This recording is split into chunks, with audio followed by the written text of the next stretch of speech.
নমস্কাৰ, আমি বিস্কুটি স্কুলৰ ছাত্ৰ-ছাত্ৰী। Visit Bharat Buildathon, our idea purification of water is sustainable approach. আমাৰ সমস্যা পৰিষ্কাৰ খোৱা পানীৰ অভাৱ।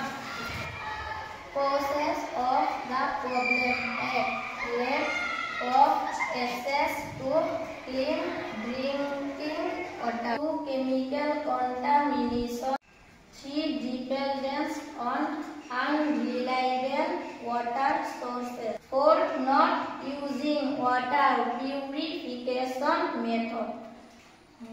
Effect of the problem: 1. ছালৰ সমস্যা, কহতা, চুলি বেমাৰ।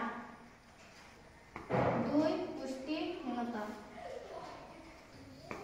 3. সামাজিক সমস্যা যেনে বেমাৰৰ কাৰণে স্কুল নাহা।